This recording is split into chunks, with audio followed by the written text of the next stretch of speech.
Top Vert, votre émission dédiée aux questions environnementales à suivre sur Top Congo FM. Chaque mercredi à 20h après les infos, rejoignez-nous pour faire le tour de la question sur l'insalubrité. L'eau, la forêt, le changement climatique, l'agriculture, la pêche, l'élevage et tant d'autres sujets. Pour tout contact, plus des 43 81 920 03 687.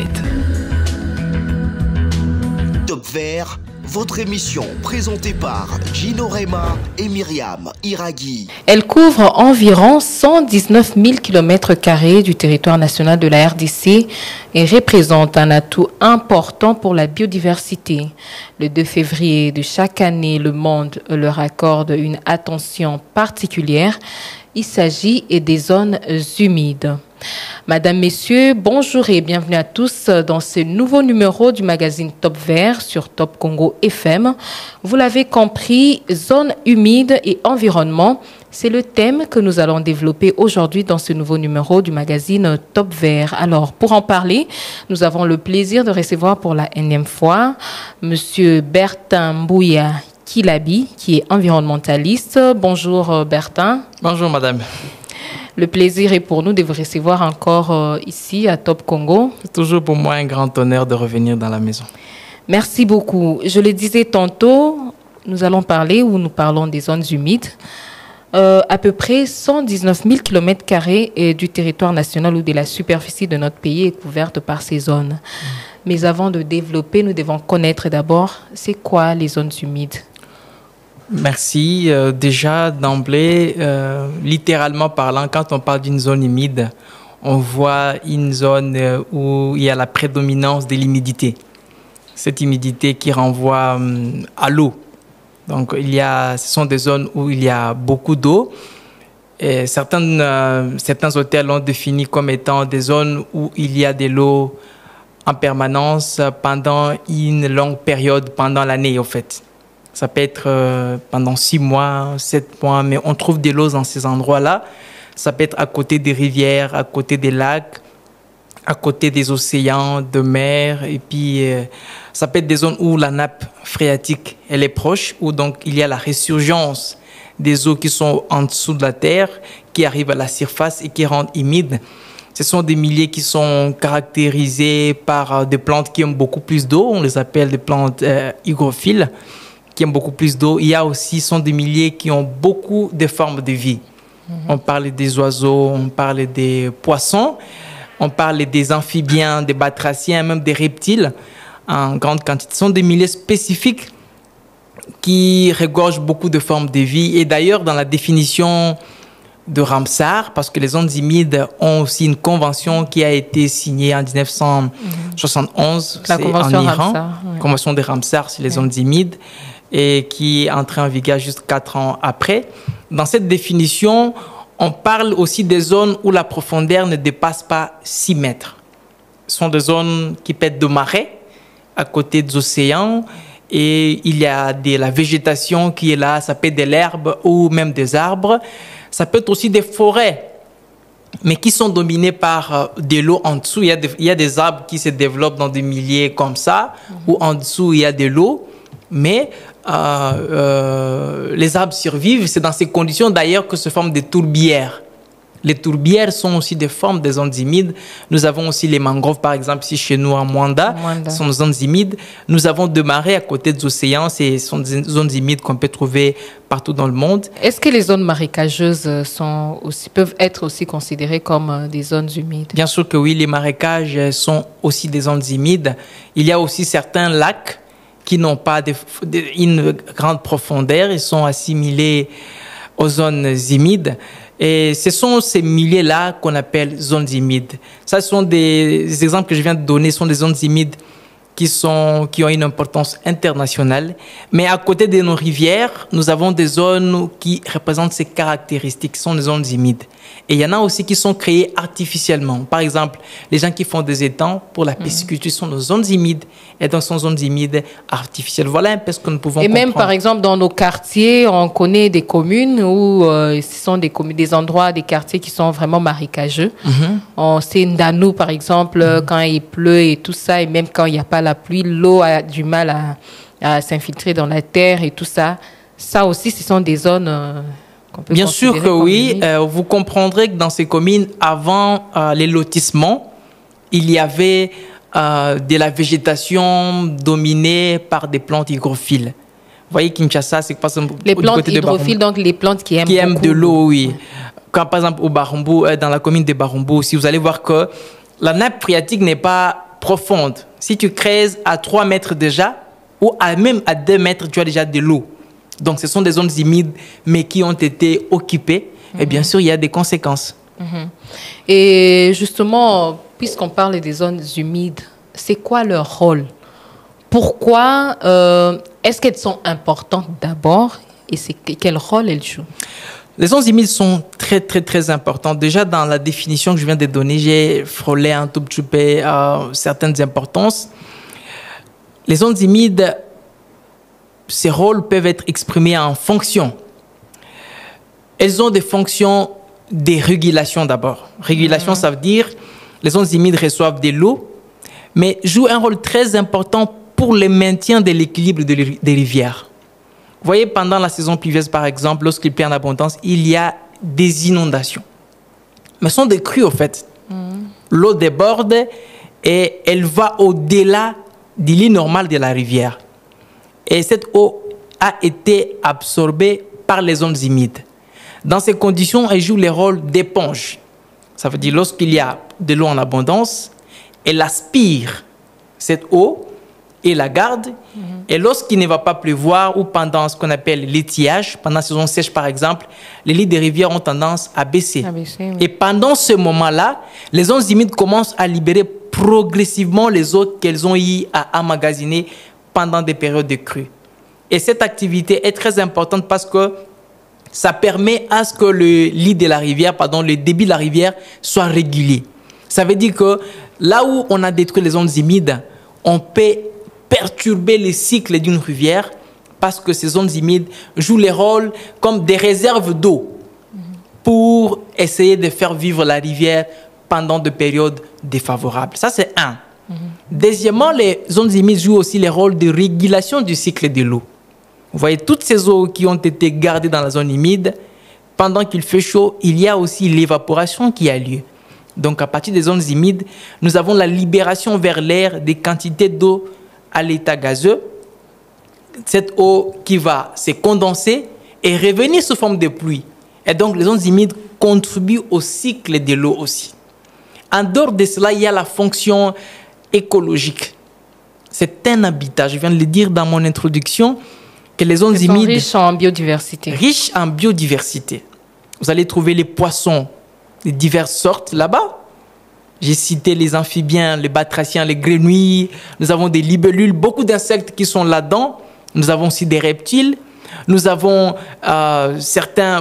beaucoup d'oiseaux, même des oiseaux migrateurs, qui se déplacent d'une zone à une autre, suivant les zones humides, parce qu'il y a des poissons en abondance, etc., etc.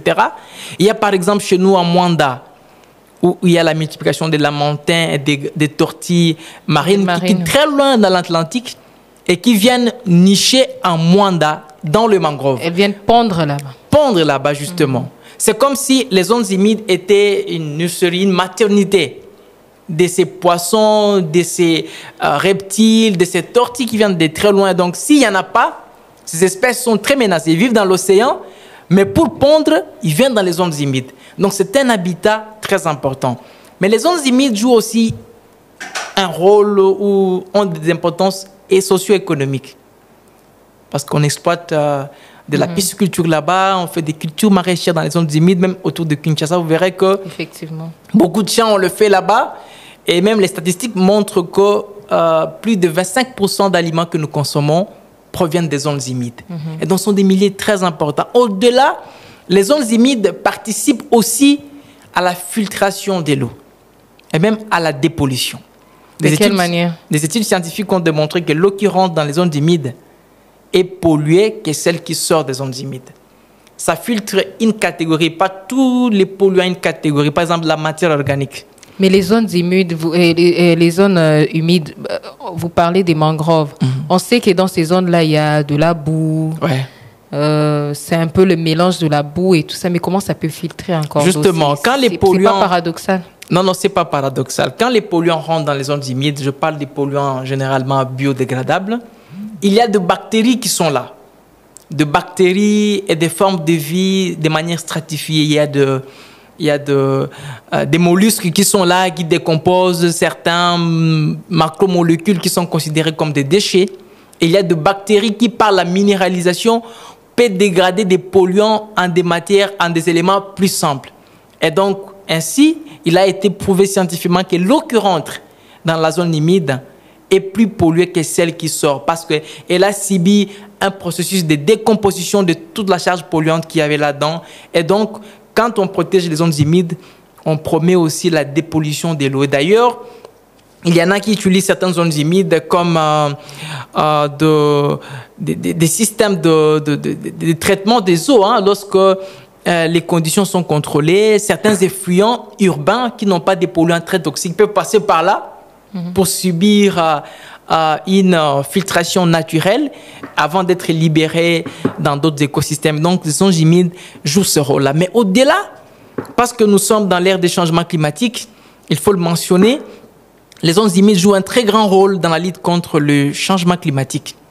Parce là, que dans ces zones... on voit tout de suite la relation entre, parce qu'on a dit zone humide et environnement, on voit le climat aussi. On voit les climats aussi, justement. On voit les climats parce que c'est dans ces conditions d'humidité qu'il y a la formation de tourbes. C'est pourquoi on parle des tourbières. Nous avons des tourbières dans notre pays. Ce sont des réserves des matières organiques. Vous savez, quand la plante produit des fruits, il y a aussi des feuilles. D'abord, ce sont des feuilles d'ailleurs en abondance qui tombent. Dans les cycles normaux, ces feuilles sont décomposées par les bactéries en libérant les minéraux. Ça peut être de l'azote ou du phosphore qui va être absorbé par les racines des plantes et le cycle va continuer. Mais lorsque les conditions ne sont pas favorables, notamment lorsque les milieux est gorgé d'eau, toute cette matière organique qui tombe ne se décompose pas du coup. Elle commence à s'accumuler et après des années, ça forme ce qu'on appelle la tourbe. La tourbe en soi, c'est un réservoir. C'est une réserve de la matière organique qui, une fois qu'elle est libérée de manière brusque, ça va augmenter les émissions de gaz à effet de serre parce que lorsque cette matière est exposée à une forte température en dehors de ces conditions d'humidité élevée, l'activité microbiologique donc de bactéries va s'activer, la décomposition va avoir lieu et la décomposition de la matière organique en absence de l'oxygène va conduire à la production du CO2 en grande quantité et même du méthane qui est un gaz à effet de serre d'ailleurs les plus réchauffants que les CO2 parce que la molécule de méthane va réchauffer 21 fois plus l'atmosphère qu'une molécule de CO2. Et donc, l'augmentation de la température. Donc, là où il y a des zones humides, il y a la formation des tourbières, il y a des puits de carbone qui sont là-dedans. Donc, c'est comme ça qu'il y a vraiment un grand lien entre les zones humides et l'environnement, pas seulement sur le plan climatique. Je viens de parler de ces fonctions de filtration de l'eau, parce que la zone humide, c'est un écosystème qui est dans un environnement un peu plus grand. Et donc, le fait qu'il soit ouvert avec le milieu, donc il échange de la matière qui vient de l'extérieur et même de l'énergie, la zone humide peut participer à l'amélioration des conditions de vie de l'environnement tout autour ou de la société, ou elle peut aussi participer à la destruction parce que, comme je viens de le citer, si la tourbe est détruite, alors c'est le climat qui est détruit. Si la zone humide est polluée, ce sont des poissons qui sont pollués et donc quand on va les pêcher, les consommateurs vont souffrir de maladies de ces pollutions-là. Donc, il y a un grand lien entre l'environnement et la zone humide. C'est ce qui nécessite même l'attention de le protéger. Pourtant, aujourd'hui, on sait qu'en République démocratique du Congo et même ici à Kinshasa, on ne cesse de décrier la manière dont ces zones humides sont gérées. Il y a beaucoup de destruction, beaucoup de méfaits. Mais avant d'aborder la question, on disait tout à l'heure près de 120 000 km² de la RDC, de la superficie est couverte des zones humides. Et on a parlé des mangroves. Je suppose qu'il n'y a pas que le Congo central, dans le Congo central, où on trouve des zones humides. D'abord, avant cela, vous avez parlé des zones humides d'intérêt international. Donc, il y a des zones humides, il y a intérêt nationales et il y a celles qui dépassent nos frontières. Où est-ce qu'on peut les trouver? Où est-ce qu'on les trouve dans notre pays? Que ce soit les zones humides d'intérêt international ou celles qui sont purement nationales. Quand je parle d'intérêt international, je fais directement allusion à la Convention de Ramsar. Oui. Notre pays a adhéré à cette convention dans les années 1996, si j'ai bonne mémoire. Et depuis ces années, il y a l'inscription progressive des zones humides. Vous allez voir que nous en avons 4. Donc les 119 000 kilomètres carrés que vous avez cités sont répartis dans 4 principales zones humides. Il y en a qui sont dans le Virunga, il y a des zones humides là-bas. Il y en a qui sont dans le mangrove, vous venez de citer dans l'estuaire de mangrove, donc c'est dans les eaux saumâtres, les mélanges de l'eau douce du fleuve Congo et de l'eau salée de l'océan. Il y en a aussi... dans le bassin de la Lufira aussi. Bassin de la Lufira, justement. Et la plus grande zone humide d'eau douce au monde, c'est le mélange de ce qu'on appelle Tumbangiri Maindombe. C'est la plus grande zone humide d'eau douce à travers le monde. Et donc, ce sont ces zones humides-là. J'en parle d'intérêt international parce que ce sont ces zones qui sont inscrites. Et c'est là qu'on trouve aussi les tourbières. Les tourbières, justement. Les grandes zones des tourbières. Des tourbières, oui. Et quand je parle d'intérêt international, ce sont celles qui ont été inscrites dans la Convention de Ramsar. Mais pour le Malébo, ce sont des zones humides. Vous voyez, à côté de... j'ai donné des caractéristiques. Là où vous trouvez... où il y a la nappe phréatique paix profonde et que l'eau est en abondance dans ces endroits-là où qui couvre presque une grande période de l'année. Ce sont des zones humides, il y en a beaucoup, mais progressivement, on doit les découvrir. C'est pourquoi d'ailleurs, notre pays, jusqu'à ce jour, il paraîtrait que nous n'avons pas fait vraiment beaucoup d'inventaire en ce qui concerne les zones humides. Et donc, il y a encore beaucoup qu'il faut découvrir. Beaucoup qui ne sont pas encore capitalisés et c'est un travail. Et donc, les zones humides sont un peu presque partout parce que nous sommes un pays arrosé et partout il y a des rivières, partout il y a des lacs, partout où il y a des fleuves, il y a des zones humides. Donc, il y en a en abondance. Alors, parlons finalement de cette gestion des zones humides. Quels sont d'abord les risques ou bien les méfaits que vous, à votre niveau, vous recensez par rapport à la gestion que nous faites de nos zones humides ici dans notre pays? Jusqu'alors, à moins que je sois en retard d'information, il n'existait pas une politique nationale de gestion des zones humides. C'est vrai que c'était mis en compte dans la politique nationale de la gestion stratégique de l'environnement depuis des années ou dans le plan d'action sur la diversité biologique. Mais une politique claire pour dire voici, nous avons des zones humides et voici les lignes directives pour les gérer, ça n'existe pas dans notre pays jusqu'à ce jour. À moins que je me trompe. C'est déjà un défi. Mais il y a tout un département au niveau du ministère, je crois, du ministère de l'Environnement, qui s'occupe des zones humides. Ah oui, mais c'est un travail. Il n'y a pas que ça comme priorité au pays. Il y a beaucoup de choses. C'est pourquoi aujourd'hui, quand on parle de ces sujets, c'est juste pour rappeler à nos autorités que nous avons des écosystèmes riches, d'une importance capitale, qu'on ne scinde pas seulement. Qu'on ne parle pas que de mangroves ou de tourbières qui vont générer des crédits carbone, etc., etc. Il y a beaucoup de zones humides qui ont beaucoup d'importance. Je parlais des importances liées à la pisciculture.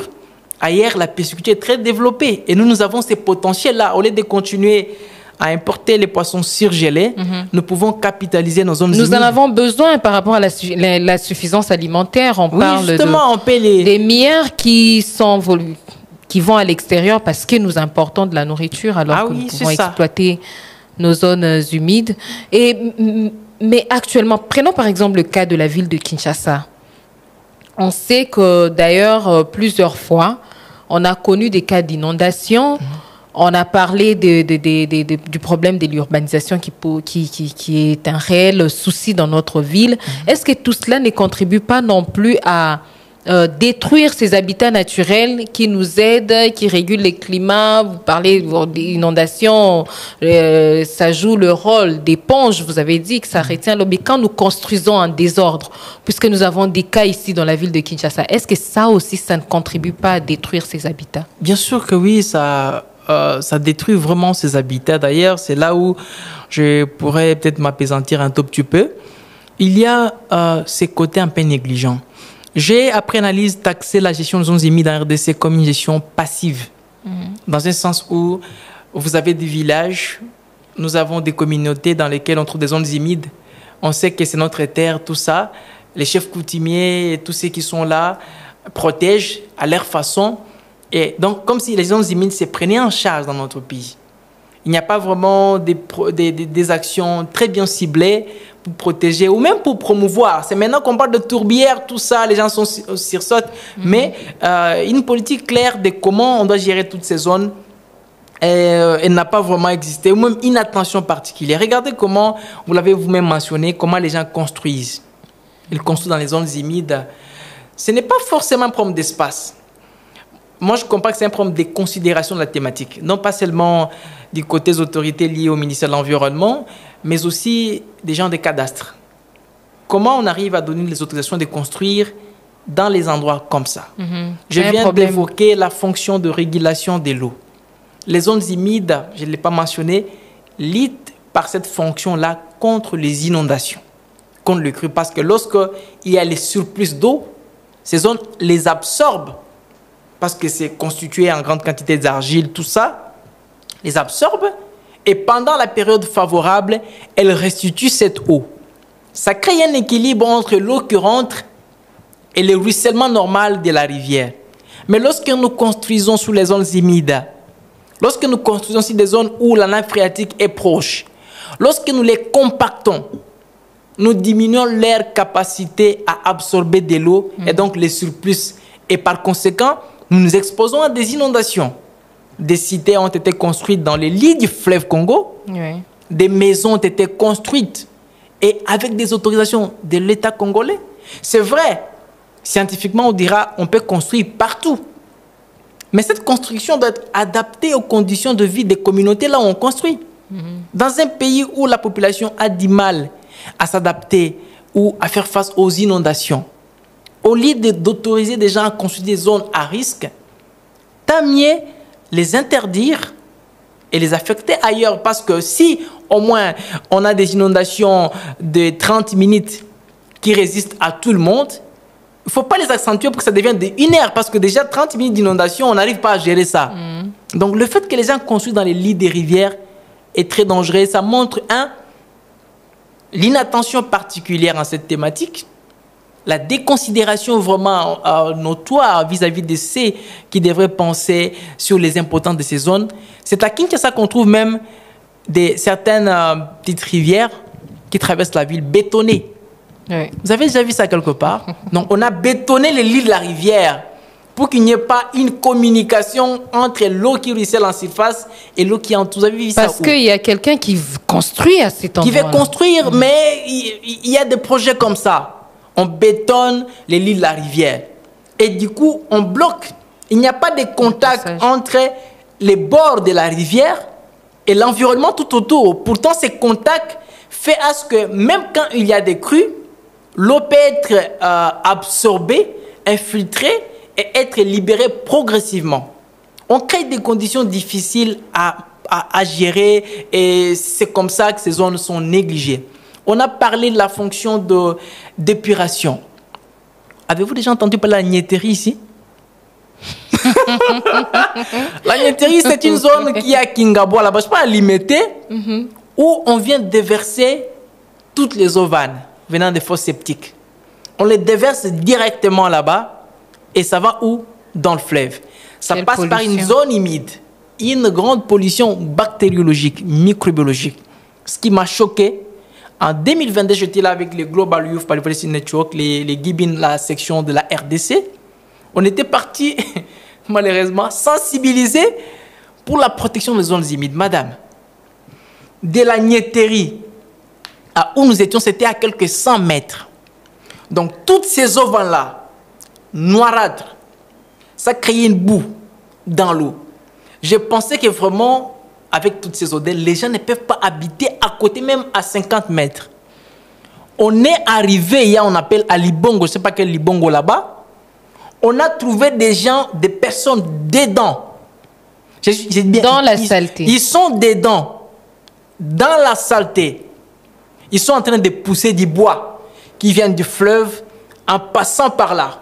Ils poussent avec du bois. Mais mes chers amis, en fait, j'étais choqué. J'étais venu d'abord sensibiliser pour comporter les zones humides, mais je vis que mes semblables ont été à danger au vu et au su des autorités, des santé, etc., etc. Ils sont réduits vraiment à l'état animal. Non, mais c'est pas possible. Vous irez, vous êtes dans ces questions-là, vous verrez. Vous allez regretter. On a commencé d'abord par leur dire, mes chers frères, ici là vous êtes, ce que vous touchez là, c'est de bactéries pathogènes. Ça vient des toilettes directement et puis vous touchez les eaux comme ça. Et pour eux, ce n'est pas un problème. Bon, je comprends, c'est la survie. Mais ce qui était encore pire, c'est que on est entré dans la pirogue. En avançant un peu, on trouve des pêcheurs avec des filets. Ah oui, nous qui aimons manger les maboké. On mange de la matière fécale dans le poisson. Poisson. Oui. Le risque, ces pêcheurs-là, il y a des poissons qui aiment ça. Comme des clarières, par exemple, les ngolos. Ils vont manger ça et puis on va les attraper. On met dans les maboké beaucoup de piment. On est là, en train de manger avec la chikwang. C'est de la maladie. Les zones humides qui seraient en train d'épurer ces eaux, la capacité d'épuration a été dépassée. Parce que chaque jour, ce sont des tonnes et des tonnes de matière fécale qui y sont injectées et il n'y a pas un temps pour l'autorégulation de ces zones humides. Et quand on a avancé, ça formait comme des petits îlots, des petites îles là-bas. On a trouvé des gens en train d'habiter là-bas. Il y a des maisonnettes, il y a des cases qui sont là. Il n'y a pas de toilette. Je dis, il n'y a pas de toilette. Tout rentre directement dans la nature. Et avec tous ces gens qui sont là, c'est pas ailleurs, c'est ici à Kinshasa et c'est à Kingabwa. On a vu ça. Ça, c'est la population qui est exposée, mais d'une autre part, c'est une mauvaise gestion des zones humides, qui du reste joue un rôle très important. Et ces eaux se déversent directement dans le fleuve Congo et en bas, on tire l'eau de la régie des eaux. C'est un véritable problème sanitaire. Si il y a les mécanismes, parce que nous avons confiance en cette eau-là, il y a les mécanismes de traitement, ça veut dire qu'il y a plus de dépenses pour rendre l'eau pure, alors qu'on aurait dû intervenir en amont pour éviter à ce qu'il y ait suffisamment d'eau polluante ou des matières polluantes qui rentrent dans l'eau. Ça, ce n'est qu'un cas sur des centaines de milliers. Combien de particuliers compactent les zones humides pour y construire des maisons individuelles? Et même l'État trouve une zone qui filtre de l'eau, qui joue un rôle très important. Cette notion-là n'est pas.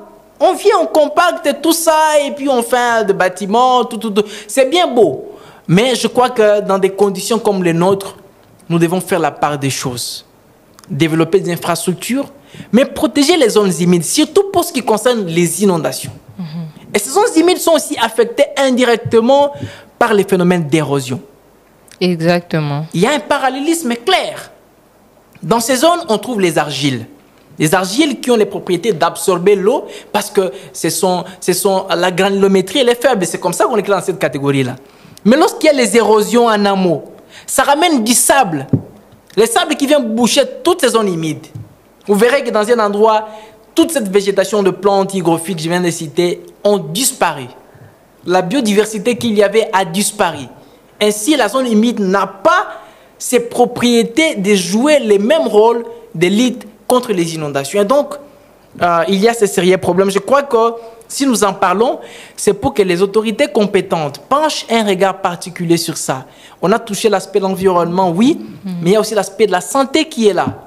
Ceux qui font des infrastructures doivent penser à la protection de ces zones parce qu'elles sont d'une importance capitale. Et c'est comme ça que nous déplorons souvent des épidémies, des maladies comme ça d'origine hydrique ou les maladies des mains sales parce que nous ne gérons pas bien notre espace. Là, on a parlé de Kinshasa. Kinshasa, la capitale, mais on trouve des zones humides aussi dans nos provinces, dans les zones où on trouve des communautés riveraines telles qu'on les appelle. Mais est-il plus facile la gestion de ces zones quand on voit les communautés, les zones humides, on voit par exemple, on parle tout à l'heure des tourbières. Est-ce qu'au niveau de nos provinces ou au niveau de nos communautés, la gestion est mieux ou est plus efficiente qu'ici dans la ville? Je parlais d'une gestion passive basée sur des savoirs endogènes où ce sont des populations qui se prennent d'une certaine façon en charge, mais ces zones humides ne sont pas épargnées. Il y a des zones humides qui sont couvertes par des forêts. Et je parlais de l'exemple de tourbières. Et ce sont des forêts en dessous desquelles il y a de l'eau qui crée des conditions propices de faire des tourbières. Mais ces forêts aujourd'hui sont menacées par la déforestation. Il y a la coupe massive de bois pour des besoins de carbonisation, la production de makala. Et lorsqu'on carbonise, je viens de le dire à mon introduction, ces zones humides commencent à perdre de l'eau avec l'évaporation. Parce que lorsque une zone qui a été couverte, l'humidité conservée aussi avec ces climats-là, des couvertures, tout ça, avec la canopée, lorsqu'elle a été abattue, il y a les rayons solaires qui pénètrent, il y a l'évaporation qui a lieu. Pendant la saison sèche, lors de l'étiage, ces zones humides se retrouvent sans eau. Et cette hausse de la température accélère la décomposition de la matière. C'est là où on parle du danger d'augmentation des émissions. Je venais de voir ce matin, avant de venir en France, il y a des zones humides qui ont disparu. D'ailleurs, plus de la moitié des zones humides du monde entier ont disparu à cause de l'exploitation irrationnelle de l'homme. Et chez nous, c'est la déforestation. Mais le déséquilibre peut être aussi lié au fait que la biodiversité qui constitue ces zones humides est en train de disparaître petit à petit. Madame, il s'agit de l'eau. Mais si je vous dis qu'il y a un grand lien entre cette eau et la biodiversité qui existe, vous devez le savoir parce que, comme je viens de dire, il y a des arbres qui créent de l'ombrage. Cet ombrage qui maintient un certain niveau d'humidité de l'eau, du sol, et puis ce sol qui conserve de l'eau, est-ce qui crée des conditions d'une zone humide. Donc, lorsqu'il n'y a pas ces arbres, la zone humide, elle aussi, elle est menacée. Mais comment ces arbres se multiplient-ils? Il y en a qui se multiplient parce qu'on appelle la zoochorie. Ça veut dire un animal est allé quelque part, il a mangé un fruit, et puis il vient, dans sa matière fécale, ce fruit pousse quelque part, et il germe encore. C'est comme ça que les milieux sont souvent peuplés. Même les zones humides, c'est la même chose. Lorsqu'il y a une chasse qui dépasse les rythmes de régénération de ces animaux, qui sont en soi des agriculteurs dans les zones humides, la zone humide est menacée, et c'est là dans le temps. Généralement, ce ne sont pas des conséquences qu'on perçoit du coup.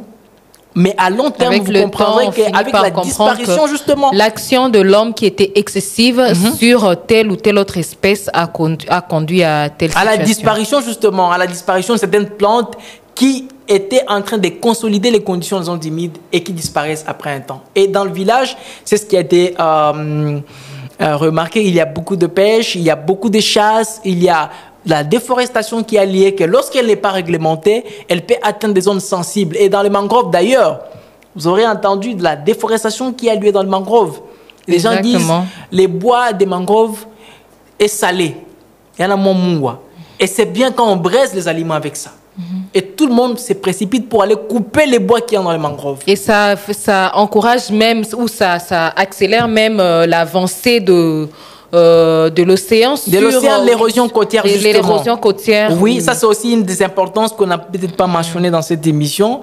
Les mangroves ou les estuaires qui sont là jouent un rôle très important dans le tampon de la pression de l'érosion côtière. Donc lorsqu'on déforeste partout là, tous ces microclimats qui régnaient dans le mangrove disparaissent, la biodiversité disparaît, l'équilibre des mangroves disparaissent, et même à long terme, l'équilibre des zones humides peuvent disparaître. Donc, c'est vraiment, il y a un grand lien. Et cette gestion passive n'est pas à l'intérêt de la pérennité ou de la durabilité des zones humides. Il est temps que nous nous levions, que nous définissions des politiques claires en cette matière, parce que ce sont des zones très importantes qui peuvent être exploitées rationnellement pour résoudre les problèmes que nous avons en termes d'alimentation, pour faire face, pour solutionner les problèmes du changement climatique et beaucoup d'autres défis. Ok, nous avons parlé donc des risques, de la situation que cela cause sur la santé, l'environnement, la biodiversité et tout le reste. Finalement, la question qu'on se pose, que faire finalement pour bien gérer ces zones? Comment faire pour inverser la tendance? Inverser la tendance, et il faut commencer par la considération. Ça, c'est les schémas que moi, je crois. Il faut commencer par la considération de cette thématique. C'est vrai, elle est partiellement considérée, mais les manques d'une politique claire en cette matière montrent qu'il y a quelque part, on n'a pas eu un regard particulier sur cette zone. Entre parenthèses, madame, dernièrement, nous étions dans les travaux d'élaboration de la stratégie nationale d'approvisionnement à biomasse énergie et cuisson propre. Vous savez pourquoi? Parce que tout le monde, plus de 90% des Congolais utilisent les makala, les charbons de bois pour la cuisson. Mais jusqu'à ce moment-là, notre pays n'avait pas de stratégie pour dire voici, nous avons un taux d'accès à l'électricité qui est faible, la population recourt au charbon de bois, desquels de ces charbons proviennent de forêts, et donc il y a une forte déforestation à cause de makala. Qu'est-ce qu'il faut pour résoudre ces problèmes? Il n'y avait pas une stratégie. C'est au niveau national, au niveau mais des initiatives quand même avec certaines organisations. Les initiatives particulières ne résolvent pas des problèmes nationaux, madame. Les problèmes nationaux sont à grande échelle. Il faut une solution nationale qui inclut ces initiatives. La stratégie a été élaborée. Je crois que la suite avec notre ministre de l'Environnement, Maître Bazaïba, il est en train de pousser des choses pour que cette stratégie soit adoptée, publiée, tout ça, pour que les actions s'en suivent. C'est ce qui doit être aussi fait pour les zones humides. Il y a beaucoup d'acteurs qui ont réclamé qu'il y ait un inventaire sérieux de ces zones humides à l'étendue du territoire national pour qu'on voit exactement quel est ce potentiel que nous avons, parce que jusqu'alors, c'est encore à découvrir. Il y a encore beaucoup de zones qu'il faut peut-être découvrir et classer dans cette catégorie-là et définir une politique appropriée de gestion de ces zones humides parce qu'elles sont d'une importance capitale. D'ailleurs, leur gestion peut faire recours à beaucoup d'autres ministères. Je viens de parler du ministère de pêche et la filière pêche, qui est l'apanage de... La question est transversale. Oui, transversale, justement, du ministère de pêche et élevage. Il y a là-dedans les importations des produits surgelés. Je crois les ministères des commerces et aussi, je crois, d'économie, des trucs comme ça, peuvent être aussi intéressés à cette question. On vous dit, voici, nous avons autant de kilomètres carrés de zones humides.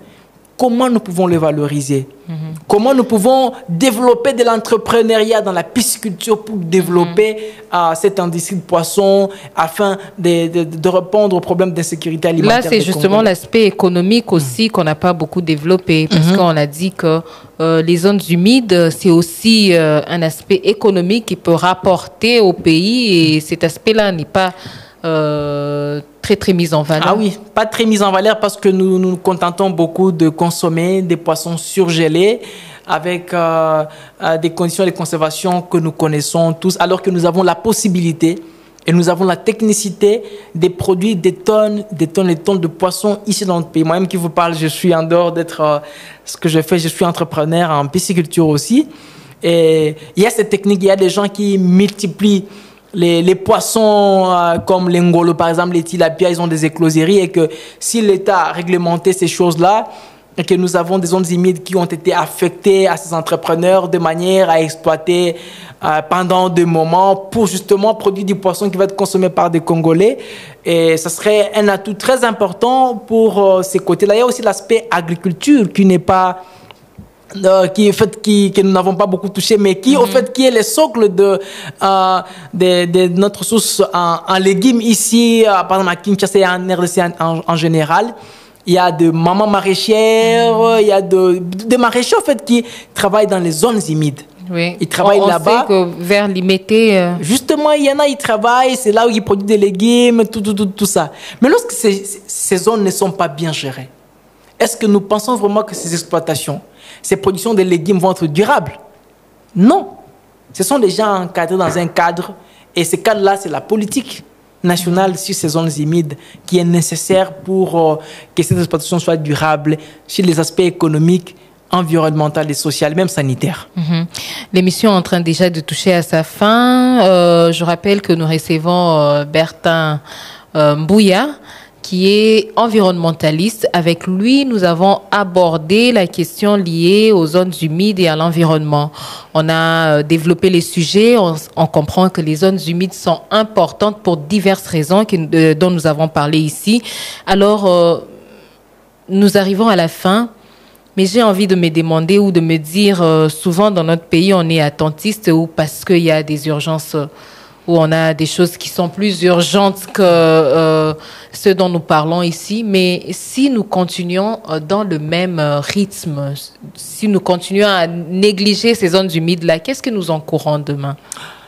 Beaucoup de conséquences, comme on en a vu ailleurs. Nous avons vu des rivières ailleurs qui ont séché à cause du fait que ces zones humides qui jouaient les rôles de réservoir d'eau de surplus ont aussi séché. Nous avons vu beaucoup de biodiversité disparaître parce que leur milieu, leur maison a été détruite. Cette maison-là, ce sont des zones humides. Nous avons vu des cas de contamination et de pollution par la chaîne alimentaire, par le fait qu'on n'a pas eu un regard particulier sur ce qu'on jette comme déchets dans les zones humides, ces déchets qui ont pollué les poissons qui ont été dedans. Et lorsque l'on les a pêchés, on les a consommés, les personnes ont été contaminées par cette chaîne alimentaire. Et donc, c'est un aspect très important. Nous avons vu des inondations. Jusqu'aujourd'hui, ça continue à se vivre à Kinshasa parce que ces zones qui devraient jouer les rôles de régulation, de retenir les surplus d'eau de ruissellement, ont été compactés pour être remplacés par des maisons, des cités, etc. Et donc, les conséquences sont de ces genres-là. Mais les zones humides jouent aussi un rôle très important dans l'alimentation des eaux souterraines, donc des nappes phréatiques. Aujourd'hui, partout, on fait de forage. Et ces zones jouent le rôle du maintien de ces eaux-là et les renvoient vers des nappes phréatiques. Lorsqu'elles ne sont pas conservées, on est en train de réduire la capacité à ces eaux souterraines à se recycler ou carrément à s'approvisionner davantage. Et donc, il y a ces côtés liés à la protection de l'environnement, la biodiversité, à la lutte contre les inondations, à la protection du climat. On a cité les tourbières qui jouent un rôle très important, que lorsqu'ils ne sont pas bien gérés, ça peut émettre beaucoup d'émissions, mais on a cité avec l'aspect économique. Ces zones jouent un rôle très important au quotidien d'ailleurs. Tout le monde mange des légumes, ça vient des zones humides en général. Et donc, ce sont des zones qui méritent une attention particulière. Pourquoi? Parce que ce sont des zones dans lesquelles il y a des activités au quotidien. Ce sont des zones qui sont liées à notre santé. On a fait la relation de l'alimentation que nous consommons. Ce sont des zones qui nous impactent directement parce que lorsqu'il y a des inondations, on en parle partout. Et pourtant, nous sommes liés à l'existence de ces zones. Notre existence est également liée à cela, à ces zones. C'est ça l'intérêt au fait qui doit nécessiter la considération ou l'attention particulière des décideurs sur ces zones. Merci beaucoup et c'est par cette note que nous mettons un terme à cette émission. Merci beaucoup encore d'avoir rehaussé de votre présence notre invitation. Nous disons merci à Pascal Kalambay et Patrick Mongongo qui étaient du côté YouTube. Merci à Chris Bivoula qui nous a permis de vous toucher dans vos maisons côté FM à la radio. Merci également à Miguel Mena qui coordonne l'émission. Quant à moi, je vous dis à mercredi prochain dans un nouveau numéro. Au revoir. Top Vert, votre émission dédiée aux questions environnementales à suivre sur Top Congo FM. Chaque mercredi à 20h après les infos, rejoignez-nous pour faire le tour de la question sur l'insalubrité. L'eau, la forêt, les changements climatiques, l'agriculture, la pêche, l'élevage et tant d'autres sujets. Pour tout contact, plus des 43 81 920 03 687. Top Vert, votre émission présentée par Gino Rema et Myriam Iraghi.